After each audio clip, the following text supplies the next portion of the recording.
لبيك اللهم لبيك لبيك لا شريك لك لبيك إن الحمد والنعمة لك والملك لا شريك لك لبيك اللهم لبيك لبيك لا شريك لك لبيك إن الحمد والنعمة لك والملك لا شريك لك.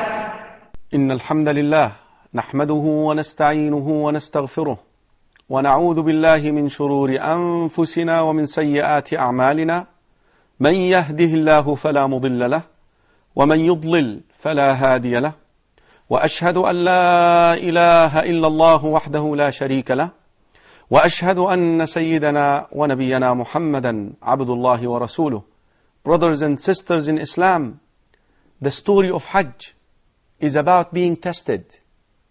And after you're being tested, throughout the journey of Hajj, Allah will honor you and Allah will grant you the new birth certificate for your heart.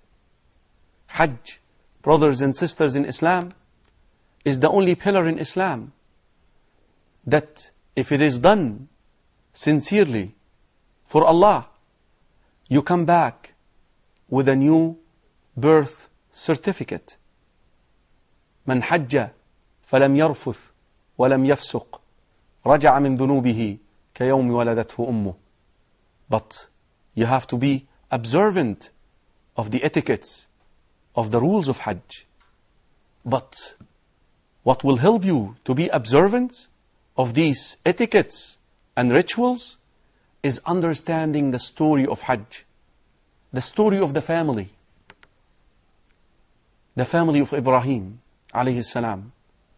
As we progress with Ibrahim alayhi salam in Iraq, where he called his people to Islam, yet they actually met him with a severe response, a fire. You see, putting out the light of Allah subhanahu wa ta'ala is impossible. They want to extinguish the light of Allah, but Allah will not allow them. The light of Allah at the time was Ibrahim alayhi salam. Allah subhanahu wa ta'ala showing them a clear sign that Ibrahim alayhi salam was supported by Allah subhanahu wa ta'ala. One of the amazing things I read about some of the reactions of the people after they saw Ibrahim alayhi salam sitting in the fire that kept burning for days and days, and he was sitting and mentioning the name of Allah subhanahu wa ta'ala, glorifying the name of Allah subhanahu wa ta'ala. He loved Allah so much, brothers and sisters in Islam. You could sense from the way that he presented Allah to his people. Look at him. فَإِنَّهُمْ عَدُوٌّ لِّي إِلَّا رَبَّ الْعَالَمِينَ الَّذِي خَلَقَنِي فَهُوَ يَهْدِينِ وَالَّذِي هُوَ يُطْعِمُنِي وَيَسْقِينِ وَإِذَا مَرِضْتُ فَهُوَ يَشْفِينِ. The one who guides me, the one who gives me water, the one who gives me food. Can you see the amount of love that he had? This is your key. What your heart loves most is what will drive you to be committed to most. Ibrahim alayhi salam, his heart was filled with love, that he was willing to sacrifice his own self for love, with the love of Allah subhanahu wa ta'ala, that he was willing to sacrifice himself for Allah.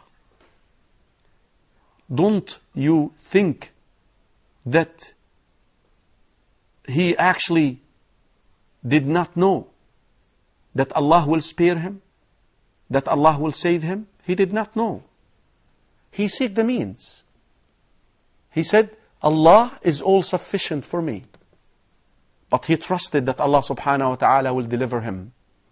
Brothers and sisters in Islam, when you call people to Allah subhanahu wa ta'ala, and you come to such an end, that they are actually willing to get rid of you, and then Allah subhanahu wa ta'ala shows them a clear sign that what you're telling them is not a fairy tale, that you have a power that stands behind you, support you.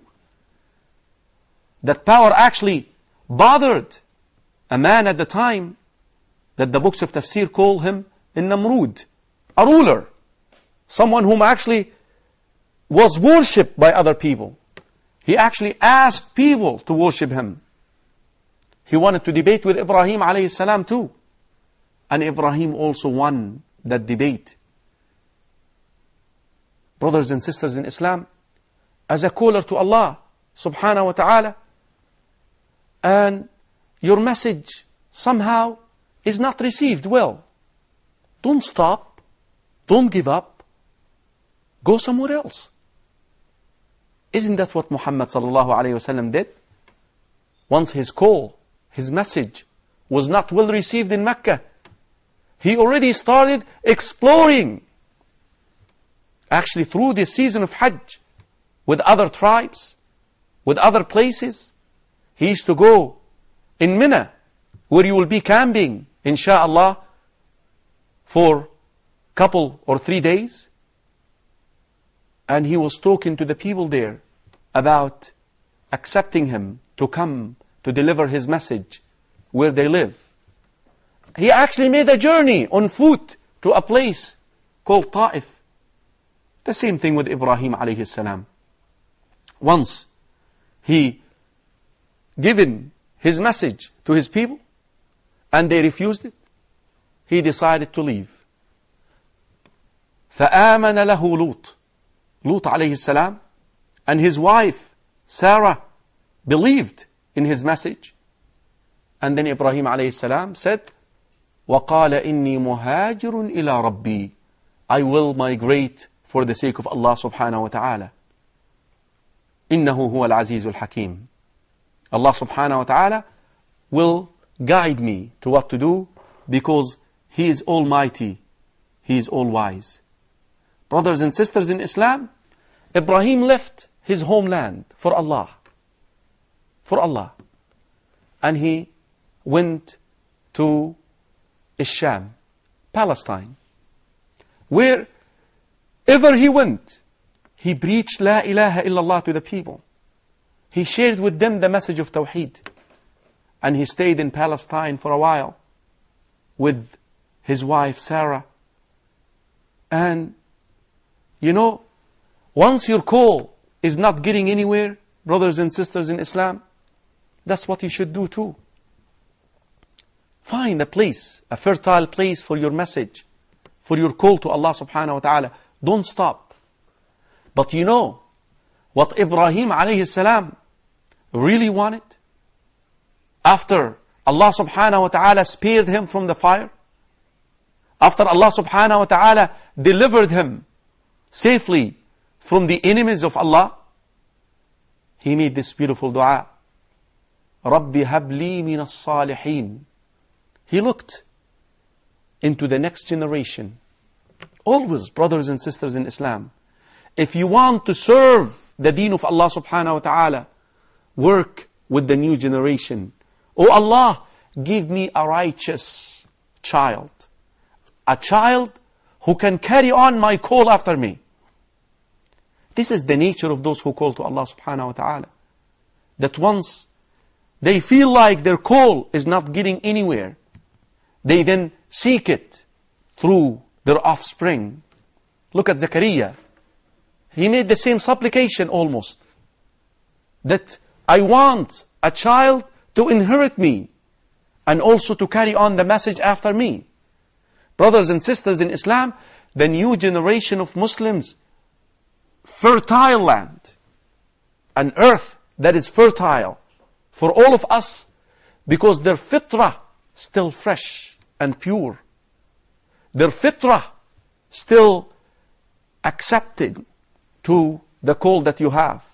could accept what you have of a message. And look, when Allah subhanahu wa ta'ala wanted to empower the children of Israel again in the land, He started with Musa alayhi salam. The same exact thing. Ibrahim alayhi salam wanted his own son. And in order to have your own son who is righteous, the first step is to have a righteous wife. Rasul sallallahu alayhi wa sallam tells you, Hadith Abi Hurairah fil Bukhari wa Muslim, that a woman is seeked for marriage for 4 things: money, lineage, physical beauty, and religion. If you want a new religion, if you want a religion in your child, you must choose the one with the religion. If you choose a wife for any other criteria than religion, then your chances of having a righteous son are 0, almost. There is no harm in having a quality beside religion. Religion and rich, religion and beautiful, religion and lineage. But you compromising. The scholars, brothers and sisters in Islam, they say the problem of the ummah right now can be summed up in this question. Ask an average Muslim right now, why do you marry? Why do you marry? For what? You know, they will stumble. They will actually not come right away with the answer. Umar ibn al-Khattab radiyallahu anhu told you the answer. He said, Wallahi, by Allah, inni la ukrih nafsi ala nikah hatta yakhruja min dhahri nasamatun tusabbihu Allah. By Allah, sometimes I force myself to have a relationship with my wife with the intention, just for the cause that of that will come an offspring who will glorify and praise Allah subhanahu wa ta'ala. Brothers and sisters in Islam, Ibrahim alayhi salam chosen a righteous wife, Sarah. The next episode, we will share an incident that took place most probably in a country in Egypt that will show you the righteousness of Sarah, and it will lead to the introduction of a new face to the family, Hajar, the mother of Ismail, the boy who helped his father raise the foundations of the Kaaba. Till the next episode of the story of Hajj, Assalamu alaikum wa rahmatullahi wa barakatuh. لبيك اللهم لبيك لبيك لا شريك لك لبيك لبيك اللهم لبيك لبيك لا شريك لك لبيك إن الحمد والنعمة لك والملك لا شريك لك لبيك اللهم لبيك لبيك لا شريك لك لبيك إن الحمد والنعمة لك والملك لا شريك لك